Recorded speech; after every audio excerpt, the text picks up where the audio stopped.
താണ്ടി അയ്യപ്പനെ കാണാൻ പാറക്കുട്ടിയമ്മ ഈ വർഷവും സന്നിധാനത്തെത്തി.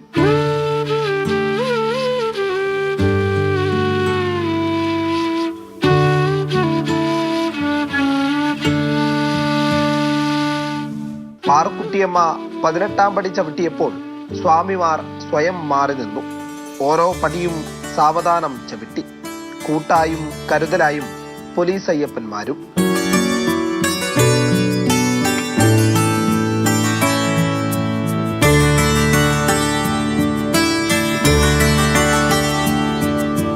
അയ്യപ്പസ്വാമിയെ കണ്ണു നിറയെ കണ്ടു.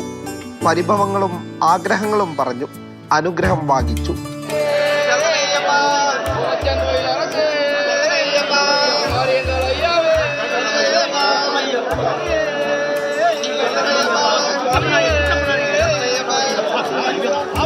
അമ്മമ്മയ്ക്ക് കൂട്ട് പേരക്കുട്ടി അവന്തികയാണ്.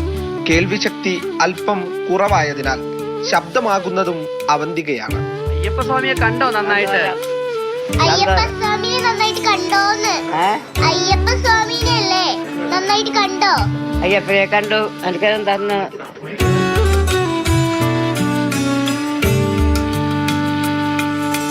നല്ലതായിരുന്നു. ചേച്ചി ഉണ്ടായിരുന്നല്ലോ കൂടെ? ആ ചേച്ചി ഉണ്ടായിരുന്നു. ഈ തവണ ചേച്ചിക്ക് 10 വയസ്സായ കൊണ്ട് വരാൻ പറ്റിയില്ലായിരുന്നു.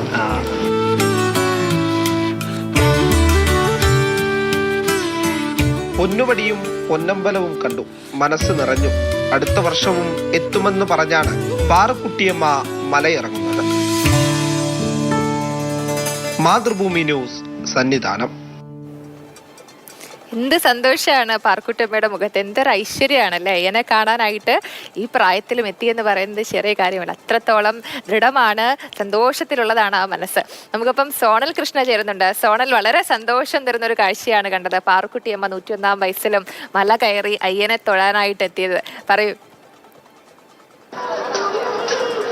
ജയലക്ഷ്മി, നമ്മളെ സംബന്ധിച്ചും ഇവിടെ ആ സമയത്തുണ്ടായിരുന്ന അയ്യപ്പന്മാരെ സംബന്ധിച്ചും ഏറ്റവും കൗതുകകരമായിട്ടുള്ള ഒരു കാഴ്ച തന്നെയാണ് എന്ന് പറയേണ്ടി വരും. മനസ്സും അതുപോലെ തന്നെ നമ്മുടെ സന്തോഷം മറ്റൊരു തലത്തിലേക്ക് മാറുന്ന കാഴ്ച. അതായത് ആ പാറക്കുട്ടി അമ്മ 18-ാം പടി ചവിട്ടാൻ വരുന്ന സമയത്ത് ശരണം വിളിച്ചുകൊണ്ട് അമ്മയ്ക്ക് വേണ്ടി വഴിമാറുന്ന അയ്യപ്പന്മാരെയാണ് നമ്മൾ സന്നിധാനത്ത് വെച്ച് കണ്ടത്.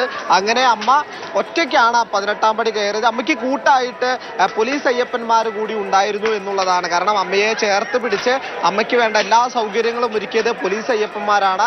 അമ്മ ഈ 18-ാം പടി കയറിയതിന് ശേഷം അമ്മയും അമ്മയുടെ കൊച്ചുമകനും മകന്റെ മകളുമുണ്ട്.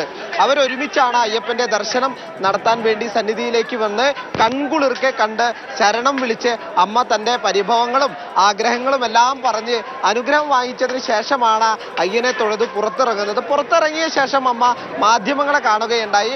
ആ സമയത്ത് അമ്മയ്ക്ക് ചെറിയ കേൾവി ശക്തിക്ക് പരിമിതിയുണ്ട്. ആ സമയത്ത് അമ്മയുടെ കൊച്ചുമകൾ ആയിട്ടുള്ള ആ കുട്ടിയാണ് അമ്മയ്ക്ക് കാര്യങ്ങളെല്ലാം തന്നെ പറഞ്ഞു കൊടുത്തത്. അമ്മയുടെ ശബ്ദമായത് എന്ന് വേണമെങ്കിൽ നമുക്ക് ആവർത്തിച്ച് പറയാം.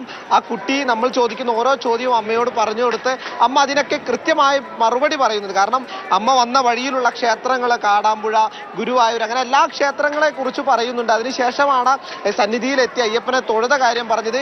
ഈ വർഷം തൊഴുതു, ഇനിയും അടുത്ത വർഷവും തൊഴാൻ വേണ്ടി ഇവിടെ എത്തും, സന്നിധാനത്ത് എത്തുമെന്നാണ് അമ്മ പറയുന്നത്. കഴിഞ്ഞ വർഷം കന്യാസ്വാമിയായിട്ടാണ് അമ്മ എത്തിയത്. അതായത് 100-ാം വയസ്സിലാണ് അമ്മ എത്തുന്നത് എന്നുള്ളതാണ് ഏറ്റവും പ്രധാനപ്പെട്ട കാര്യം. അതിനുശേഷം 101-ാമത്തെ വയസ്സിലും അമ്മ സന്നിധാനത്ത് എത്തുന്നു. അടുത്ത വർഷവും എത്തുമെന്ന് പറഞ്ഞ് തന്നെയാണ് സന്തോഷത്തോടു കൂടി അയ്യന്റെ അനുഗ്രഹം വാങ്ങി അമ്മ മലയിറങ്ങുന്നത്.